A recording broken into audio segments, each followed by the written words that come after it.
فرش التراب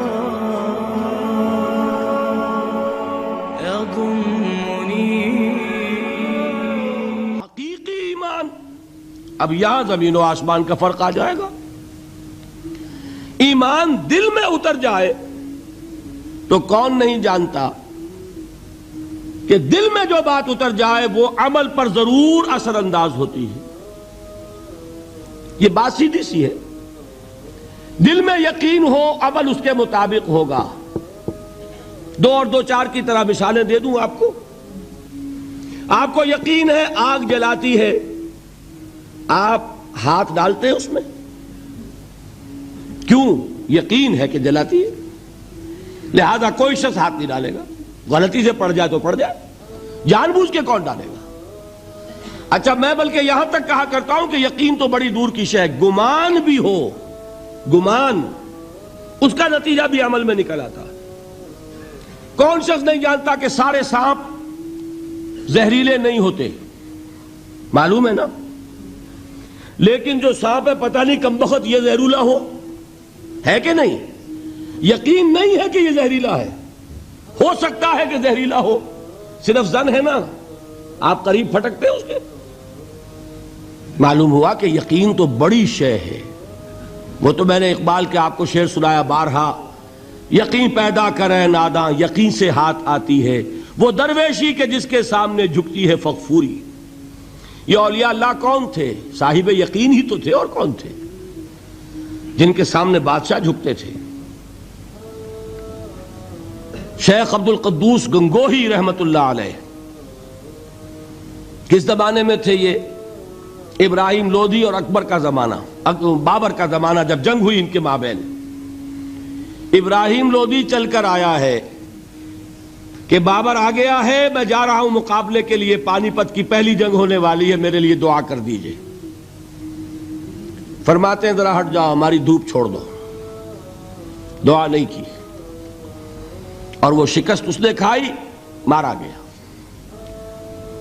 ان سے بھی پہلے کی بات ہے, نظام الدین اولیاء رحمت اللہ علیہ 7 بادشاہوں کا زمانہ دیکھا ہے.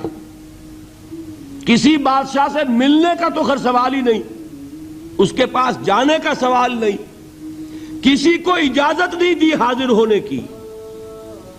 ایک بادشاہ نے کہا کہ آپ کیسے روک سکتے ہیں, میں آ جاؤں گا. تو جواب یہ لکھوایا ہے کہ درویش نے اپنے گھر کے 2 دروازے رکھے ہوئے ہیں, بادشاہ ایک دروازے سے داخل ہوگا, درویش دوسرے سے نکل جائے گا. بادشاہ چاہتا ہے اذن باریابی. اور سلطان الہند پھر کون ہوا؟ سلطان الہند تو پھر نظام الدین اولیاء ہوئے, جس کی قدم بوسی کے لیے بادشاہ آنا چاہتا ہے اور وہ اجازت نہیں دے رہے.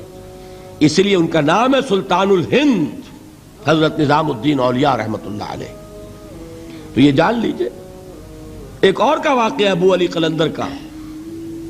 نواب ٹونک نے جاگیر کے لیے ایک وثیقہ بھیج دیا, ہم نے آپ کی خانقاہ کے لیے اتنے گاؤں کی جاگیر لکھ دی. اسی کاغذ کے پشت پر ایک شعر لکھا, ماں آبروئے فقر و قناعت نباختیم, با میر خان بگوئے کہ روزی مقدر است. جاؤ میر خان سے کہہ دو, نواب ٹونک سے, ہماری روزی اللہ کے ہاں مقدر ہے, لکھی ہوئی ہے. ہم تمہارے ہاتھ اپنے فقر اور درویشی کی عزت بیچنا نہیں چاہتے, لے جاؤ اپنا وثیقہ. کون تھے یہ؟ صاحب یقین. یقین پیدا کرے ناداں یقین سے ہاتھ آتی ہے, وہ درویشی کہ جس کے سامنے جھکتی ہے فغفوری. شہنشاہ ہند اذن باریابی چاہے اجازت نہ ملے, وہ یقین کی بات ہے. آپ سوچئے یقین پیدا ہو جائے تو کیا ہوگا. اس کی ایک شکل تو میں کل آپ کو دکھا چکا. توکل ہوگا, راضی برضا ہوں گے, خوف نہیں ہوگا, حزن نہیں ہوگا, ڈر کاہے کا, میرا محافظ میرا رب. اچھا, اس نے ہی کوئی چیز میرے لیے لکھ دی ہے تو کون محافظ ہو سکتا ہے؟ اور اللہ سے بچانے والا کوئی ہے؟ اور ہم اللہ کی طرف سے مقرر کردہ کسی چیز سے بھاگیں گے کیا؟ وہ تو ہمارا محبوب ہے, محبوب کی رضا اسی میں ہے. حاضر ہیں ہم, نہ شود نصیب دشمن کے شود ہلاکے تیغت سری دوستاں سلامت کے تو خنجر آزمائی. هي الحلقات تحفظني بآيات من القرآن، هي الحلقات تملأني بحب المصطفى العدنان، هي الحلقات تحفظني